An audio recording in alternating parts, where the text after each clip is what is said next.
دوستو آج ہم ہماری پاکستانی فلموں کے نامور اداکار وحید مراد صاحب کی حالات زندگی پر مختصر نظر ڈالیں گے اور ان کی جلد موت واقع ہونے کی وجہ کیا تھی۔ یہ جاننے کے لیے آپ سے گزارش ہے کہ ویڈیو کو آخر تک دیکھیں۔ دوستو وحید مراد صاحب، جن کو چاکلیٹ ہیرو اور لیڈی کلر کے نام سے بھی جانا جاتا ہے، 2 اکتوبر 1938 کو سیالکوٹ میں پیدا ہوئے اور 23 نومبر 1983 کو ان کی وفات کراچی میں ہوئی۔ آپ فلم انڈسٹری میں ایکٹر، فلم پروڈیوسر اور اسکرین رائٹر کی حیثیت رکھتے تھے۔ آپ کی مشہور فلمیں ہیرا اور پتھر اور ارمان ہیں۔ آپ نے 1964 میں سلمیٰ مراد سے شادی کی، جس میں سے آپ کے 3 بچے تھے۔ آپ نے کل 125 فلموں میں کردار ادا کیا، جس میں سے 6 فلموں میں ایوارڈ حاصل کیا۔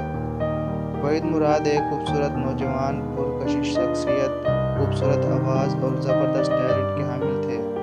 آپ ساؤتھ ایشیا یعنی پاکستان کی فلم انڈسٹری کی مایہ ناز شخصیت تھے۔ آپ نے 21 سال کی عمر میں 1959 میں اپنی پہلی فلم ساتھی میں کردار ادا کیا۔ ان کی فلم ارمان نے زبردست کامیابی حاصل کی۔ آپ فلم انڈسٹری کے واحد اداکار تھے جنہوں نے بہت سے ہیرے اور گولڈن اور سلور میڈل بھی حاصل کیے۔ آپ 1960 سے 1970 کے دوران پاکستانی فلم انڈسٹری میں چاکلیٹی ہیرو کے نام سے مشہور رہے۔ آپ نے 125 فلموں میں کردار ادا کیا اور 32 فلموں میں ایوارڈ حاصل کیا۔ نومبر 2010 میں ان کی وفات کے 27 سال بعد پاکستان کے وزیر اعظم آصف علی زرداری نے ان کو ستارہ امتیاز سے بھی نوازا۔ انہوں نے اپنا فلمی کیریئر اپنے والد کی فلم انسان بدلتا ہے سے شروع کیا۔ انہوں نے اپنی دوسری فلم جب سے دیکھا ہے تمہیں میں زیبا کے ساتھ کردار ادا کیا۔ 1966 میں ان کی فلم ارمان نے سارے ریکارڈ توڑ دیے اور یہ فلم 75 ہفتوں تک تھیٹر میں دیکھی گئی اور اس فلم میں ان کو 2 ایوارڈ ملے۔ ان کی 38 فلمیں بلیک اینڈ وائٹ ہیں اور 86 فلمیں رنگین ہیں۔ انہوں نے 115 اردو، 8 پنجابی اور 1 پشتو فلم میں کردار ادا کیا۔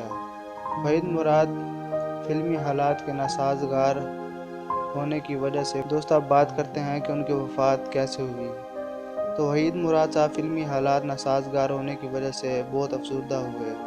ان کو بہت سی فلموں میں کردار ادا کرنے کے لیے اجازت نہ دی گئی اور اس کے علاوہ وہ شراب نوشی اور سگریٹ وغیرہ بھی پینے کے عادی ہو گئے، یہاں تک کہ ان کی گھریلو زندگی بھی بہت متاثر ہوئی اور ان کی بیوی ان کو چھوڑ کر امریکہ چلی گئی۔